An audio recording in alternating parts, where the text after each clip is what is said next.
Well, good morning, everyone. Thomas Montgomery. It is a beautiful Wednesday morning. Happy Valentine's Day, and excited for that purpose. But also today is payday, so congratulations, Anthony. Anthony already sold his first client this morning. Has already been paid, and we get that client in process. So today is payday for Anthony.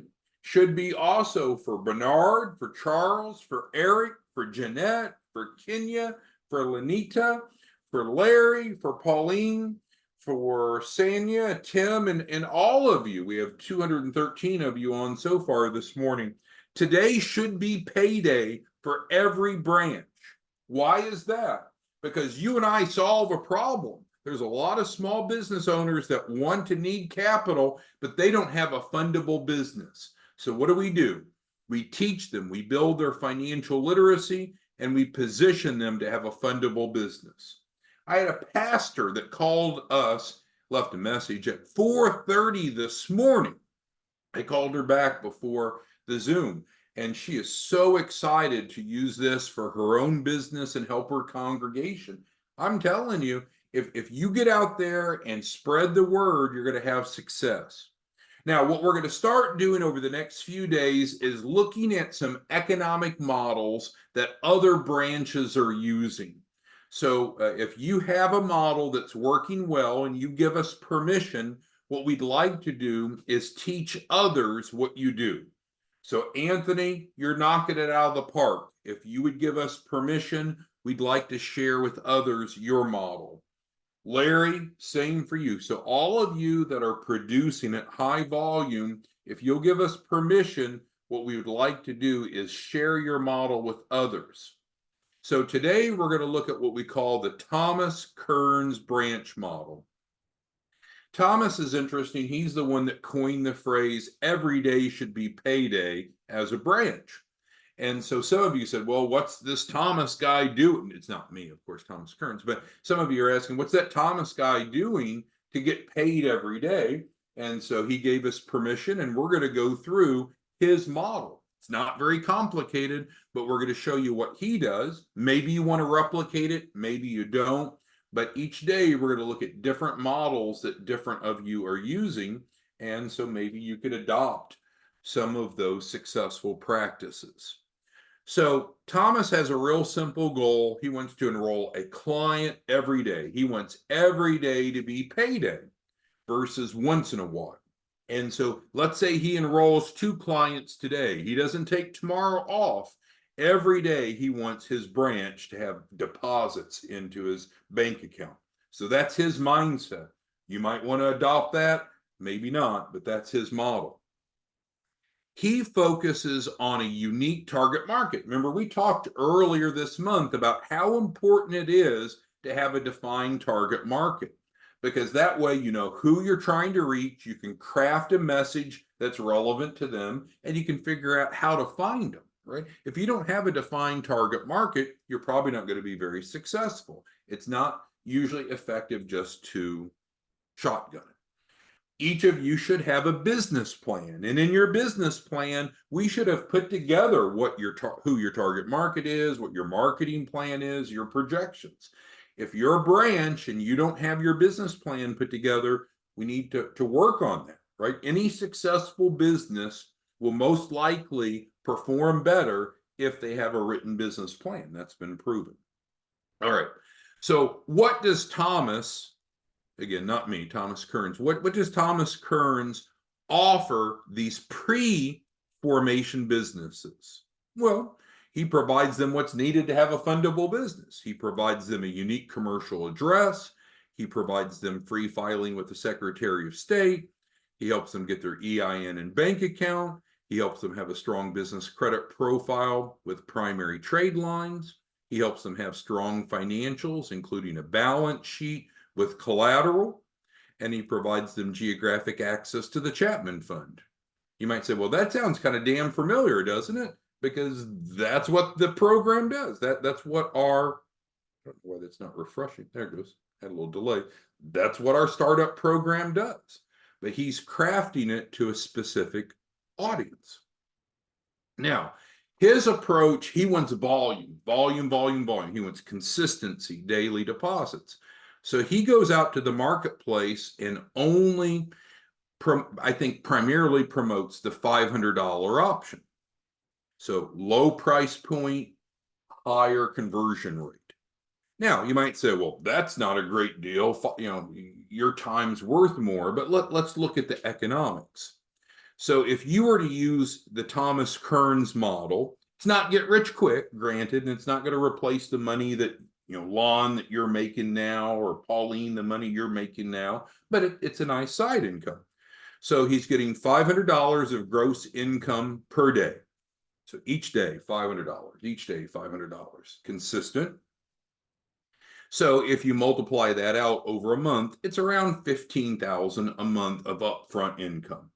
Not a lot. Maybe that's not enough to get your interest. You know, we've got some big hitters on here. So Eric might say, hey, that's not enough. 15,000, that's not worth my time. I respect that. Anthony might say, hey, I can't do it for that little. But this is the Thomas Kearns model. Now, is that all the money that he gets from enrolling these clients? Absolutely not. He's getting paid again 3 times from each client. What does that mean? Well, he gets paid again in 7 days. Well, what does that mean? We talked yesterday about first tranche financing, didn't we? So client comes in, funding coordinator reaches out, asks if they want funding right now. Well, we're working on a fundable business. Most say yes. He encourages them to say yes. We get the app, we get them funding now, or within a couple days. And so then he gets paid again. So that's paycheck number 2 from the same client.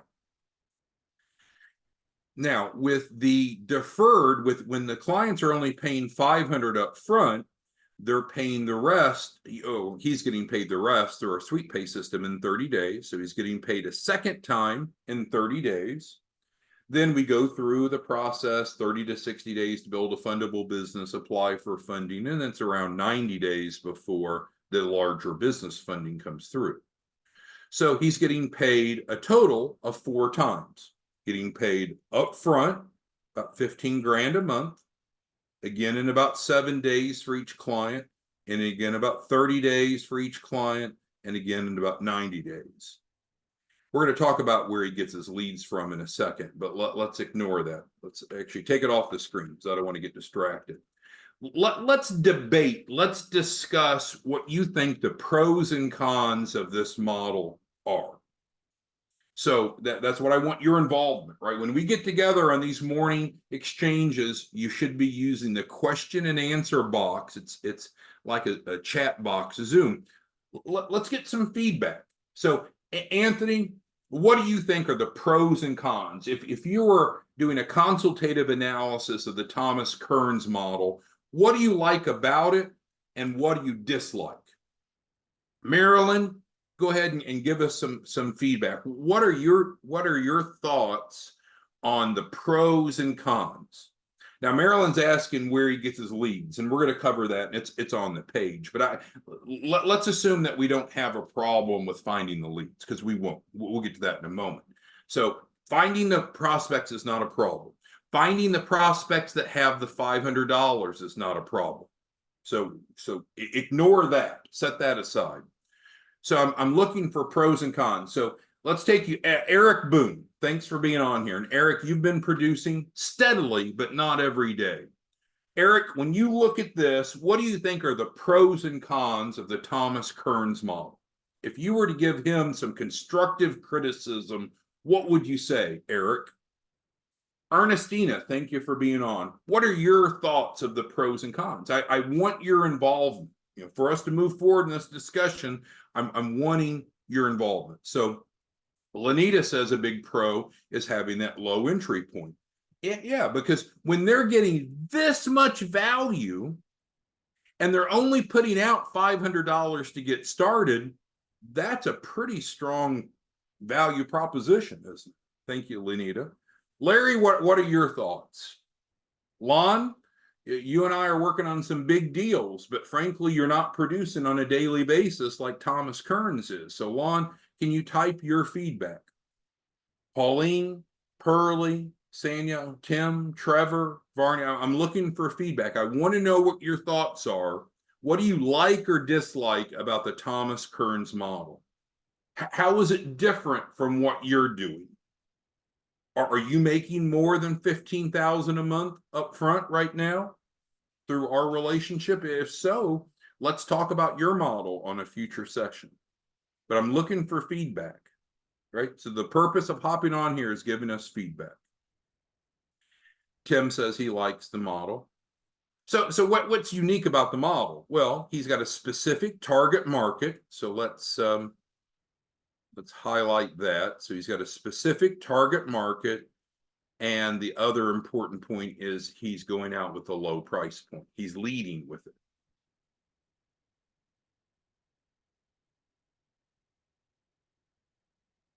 All right. So that is the Thomas Kearns model. Now, the question that was it Marilyn was asking, and we prepared for that. So let me pull it back up here. I'll show you where he gets his leads. Now, there's many places you can get leads, but one of which, and this is where I believe Thomas gets most of his from, is homebusinessleadcenter.com. We don't have any financial investment in them or interest in them. We don't get paid. So from them. So what Thomas tells me he really likes about their model is that all of the leads that they provide him are verified. They're verified. So these people call the leads and verify the information. They're not just a list, because Thomas is like a lot of you. He's busy, right? So he doesn't have time to mess around with cold leads or with leads that are broke or leads that aren't interested. So he uses an outsourced model to be able to identify good prospects. Now, he's got to pay for them, right? If any of us is thinking the world is free, we're mistaken, but it's like next to nothing. We'll get to money in a second. So what does Thomas get from Home Business Lead Center? He gets the prospect's full name, their email, their phone, their gender. I don't know why the gender matters, but they get that. The date, the IP address, and the confirmation that the prospect has at least $500, right? Because there's some broke people out there, and broke people will suck up your time. They'll talk, they'll complain, they'll make excuses. You don't have time to work with broke people. They'll wear you out, right? So he's getting this data set. Now, if you wanted something more, I don't know. Maybe you'd have to go somewhere else to get the leads. I don't know. I don't run Home Business Lead Center. He's paying around $5 a lead for those. So I think it's $5.60. I'm pulling from memory a lead. I think they sell them in minimum batches of 10, so you can get 10 for $56, if I recall.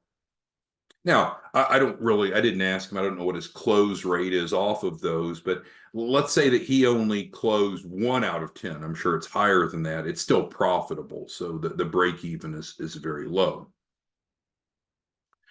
But if you buy more volume, then the lead cost is down. But so again, it's like this world of haves and have-nots. We have some of our branches that are doing incredibly well, which is awesome. And then there are some that are struggling. So that's what we want to do, is help those that are struggling. So, all we would need is $56 to get a batch of leads, and you should be able to generate at least one deal, probably multiple deals. If you don't have $56, let us know and we can work out something. But here is one model. So am I saying that you should follow Thomas's model? No, I don't care, right? You're the CEO of your branch. You're the president. You're the boss of your branch. Run it the way you want to run it. But what we want to start doing is bringing you examples, case studies, if you will, of what others are doing. And then you could decide how you want to approach it. So Lenita brings up a good point about title. So remember, each of you are branches. So you're going out under your own umbrella. not with our information, not with our branding, not with our name, not with our phone number, not with our website. You're going out under your branding. So as far as what you want your branding to be, that's up to you. If you want to go out as a sole proprietorship, if you want to have a for-profit business or a nonprofit business, that is up to you. That's the beauty of you running your business. So Marilyn brings up a good point. I'll just read exact quote from what she typed. She says, I think it's a smart approach. It's worthy of trying if we're not enrolling businesses. I agree. I mean, I'd try this for a week, get 10 leads for around $60 and try it. I mean, what could go wrong? So who has questions, comments, concerns on, I guess, any of this? Because what we know is we have a great resource that's needed by so many small businesses. Now, it's okay to target other types of audiences. Let's say that you focus on startup businesses. In other words, those that have already formed. Well, it's a little different then, because if they've already formed, then they don't need this, do they? Right? So we can read that out. They don't need that.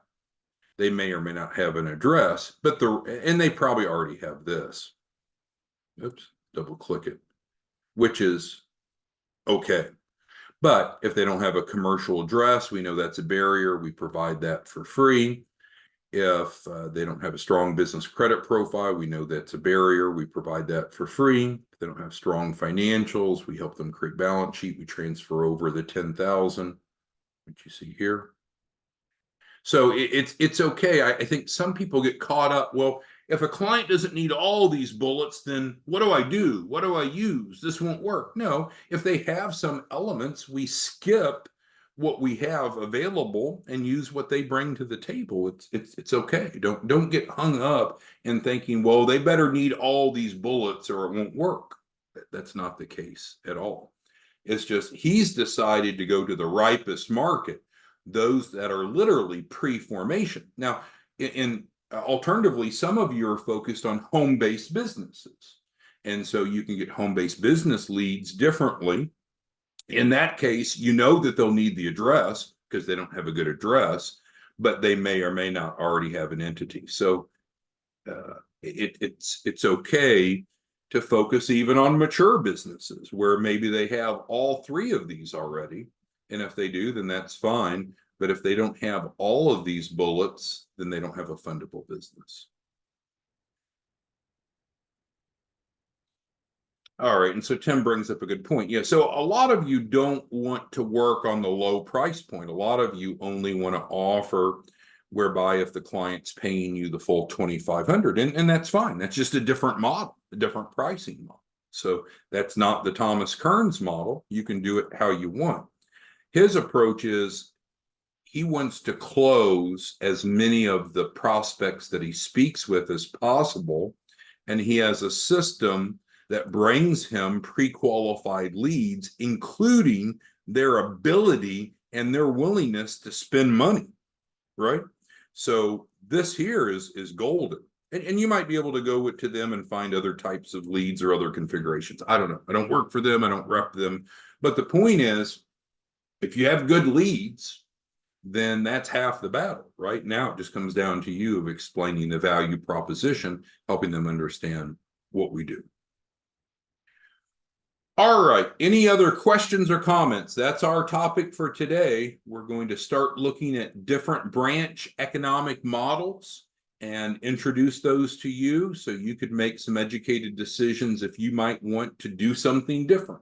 If you're producing a deal a day, you're making more than Thomas Kearns is, I would say it's not broken. Why fix it? But if you're not hitting your numbers, we do need to do something different. We should have a business plan for your branch. If you don't have a call scheduled with us each week, you're kind of breaking the model. We should be having weekly one-on-one meetings. You can call us and get that scheduled if you need. You can email us, but we've provided each of you our Calendly link. That's the way we schedule those. We're not so good at just taking a lot of calls on the fly because we have other scheduled calls. But if you'll be diligent in scheduling a weekly call, then what we can do is address what you need to have covered. We can go through every client you have in the system, make sure that everything's running smoothly. Now, that doesn't mean we can't talk more frequently if a need comes up. But the weekly calls, I just think, are so important. And some of you just frankly aren't doing that. You're just simply not scheduling weekly calls. And I think that's to your disadvantage. All right. Well, thanks, everyone. We'll see you back tomorrow morning. Happy Valentine's Day. Bye-bye.